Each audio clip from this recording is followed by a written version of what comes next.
Newton's के corpuscular theory ने light की पार्टिकल नेचर को एक्सप्लेन किया और कहा light consist of particles known as corpuscles, known as. फिर दूसरा जो साइंटिस्ट आया Huygens wave theory, Huygens wave theory. अब ये जो हाइगन्स था, हाइगन ने बोला कि लाइट जो है वो वेव है, लाइट जो है वो वेव है। कौन सी वेव है लाइट? लाइट जो है वो ट्रांसवर्स वेव है। कौन सी? Transverse wave.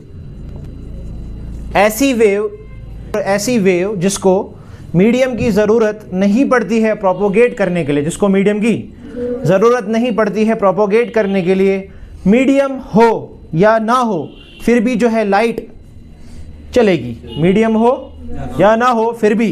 वैक्यूम से भी तो लाइट आ रही है।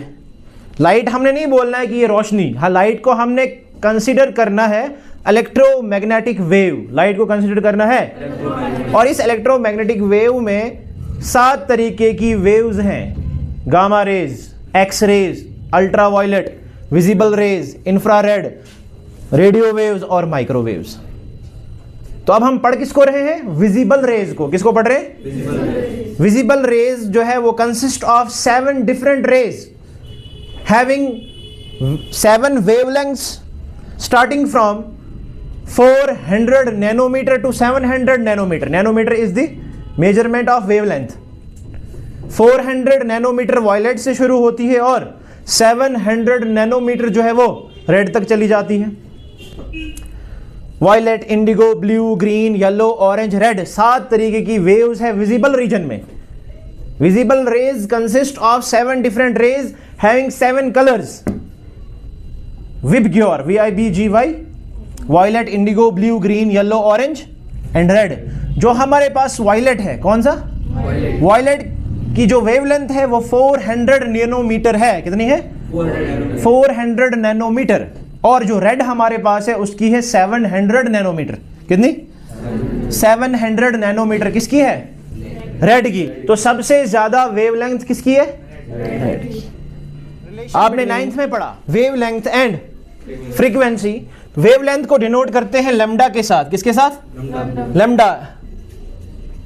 लैम्डा के साथ। और फ्रीक्वेंसी को डिनोट करते हैं न्यू के साथ। किसके साथ? न्यू पढ़ते हैं इसको। क्या पढ़ते हैं इसको? New.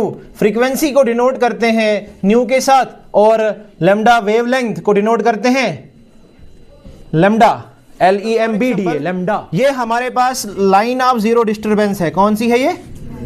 Line of zero disturbance. यानी ये फॉर एग्जाम्पल पानी की सरफेस रखो, तो पानी की सरफेस क्या थी? मैंने कल बोला था आपको, पानी की सरफेस जो थी वो थी स्टेबल। क्या थी? स्टेबल थी। ठीक है। अब जो ही मैंने इसकी स्टेबिलिटी को डिस्टर्ब करना चाहा पानी की, तो पानी के ऊपर वेव्स बनती हैं, जो पहले छोटा सा सर्कल फिर बड़ा बड़ा बड़ा बड़ा होके फिर वो सर्कल फेंट हो जाता है। क्योंकि जब एनर्जी प्रोपोगेट करती है मीडियम के अंदर तो डेसिपेशन यानी एनर्जी का लॉस हो जाता है। Clear? Are you getting my points? ठीक है।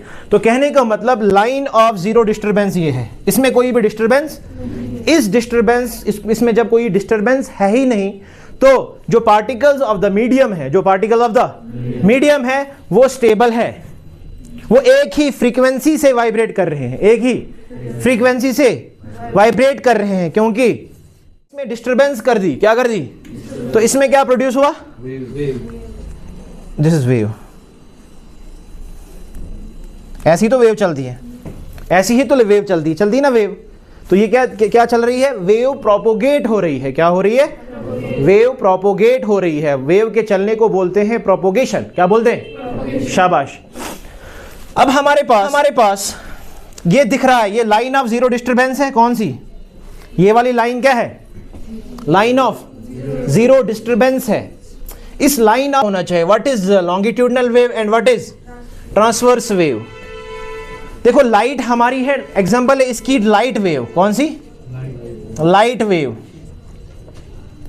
और इसकी एग्जांपल कौन सी है? Sound wave. कौन सी वेव? शाबाश बेटा, शाबाश। ट्रांसवर्स वेव की एग्जांपल है लाइट वेव और लॉन्गिट्यूडिनल वेव की एग्जांपल है साउंड वेव। क्लियर है ये बात? अब क्या मतलब, दोनों में फर्क क्या है? सर जो ट्रांसवर्स वेव होती है इसके लिए मीडियम हो या ना हो ये चलती है, प्रोपोगेट करती है। मीडियम हो या ना हो तो वैक्यूम में कोई, वैक्यूम तो मीडियम नहीं है, खाली जगह है, तो वहां पर भी तो लाइट चलती है। तो लाइट कौन सी वेव हो गई? ट्रांसवर्स वेव, जिसको मीडियम हो या ना हो फिर भी चलती है। हवा में चलती है, पानी में चलती है, गिलास के अंदर चलती है, तो मीडियम हो या ना हो फिर भी चलेगी। कौन सी वेव? शाबाश, ट्रांसवर्स वेव, ट्रांसवर्स। लेकिन ऑन द अदर हैंड जो लॉन्गिट्यूडिनल वेव है, कौन सी वेव? इसको मीडियम की जरूरत पड़ती है। अगर आप वैक्यूम कर दोगे तो दूसरी तरफ से दूसरे आदमी को, इंसान को बिठाओगे और जोर जोर से चिल्लाओगे, क्या उसको आपकी आवाज सुनाई देगी? नहीं देगी। क्यों नहीं देगी? क्योंकि मीडियम है ही नहीं। तो अगर मीडियम क्या होता है? जिसमें से लाइट प्रोपोगेट करती है, मीडियम के पास पार्टिकल्स होते हैं। पार्टिकल्स आपको, जैसे साउंड वेव मैंने कहा, साउंड वेव जो है वो मीडियम के थ्रू प्रोपोगेट करती है, मीडियम के थ्रू चलती है। समझ रहे हो बात को? पार्टिकल्स, मैंने अपने मुंह से एनर्जी निकाली, वो आपके कानों तक कैसे पहुंचेगी? सर मैंने energy the particles of the medium को, वो particles of the medium vibrate करने लगे। क्या करने लगे? वाइब्रेट। एक पार्टिकल ने दूसरे पार्टिकल को एनर्जी ट्रांसफर की, दूसरे पार्टिकल ने दूसरे पार्टिकल को, दूसरे पार्टिकल ने अगले पार्टिकल को, आपके कानों तक पहुंची। फिर आपके कान के अंदर ईयर ड्रम होता है, फिर बाउंड तीमा प्रोसेस है। वो स्ट्रक्चर ऑफ ईयर में आपको 9th में पढ़ना था, ठीक है? तो समझ आई? जो वेव डी ब्रॉगली ने डिवल नेचर के बारे में बताया। किसने? डी ब्रॉगली, एक साइंटिस्ट था, उसने बताया नहीं जी डिवल नेचर है। फिर उसको क्रस्ट और ट्रफ की शक्ल में चलती है, क्रस्ट ट्रफ, क्रस्ट ट्रफ, ठीक है? और ये जो लॉन्गिट्यूडनल वेव है, कौन सी वेव? लॉन्गिट्यूडनल वेव, ये चलती है कंप्रेशन और रियरफेक्शन की। लॉन्गिट्यूडनल वेव कंप्रेशन और रियरफेक्शन के हिसाब से चलती है, और ट्रांसवर्स वेव क्रस्ट और ट्रफ के हिसाब से चलती है। लॉन्गिट्यूडनल वेव को मीडियम की जरूरत होती है, लॉन्गिट्यूडनल वेव को मीडियम की जरूरत होती है प्रोपोगेट करने के लिए, चलने के लिए। ट्रांसवर्स वेव के पास मीडियम हो या ना हो फिर भी प्रोपोगेट। फिर बाद में आती हैं मैटर वेव्स, ट्रांसवर्स वेव के पास मीडियम हो या ना हो फिर भी प्रोपोगेट। फिर बाद में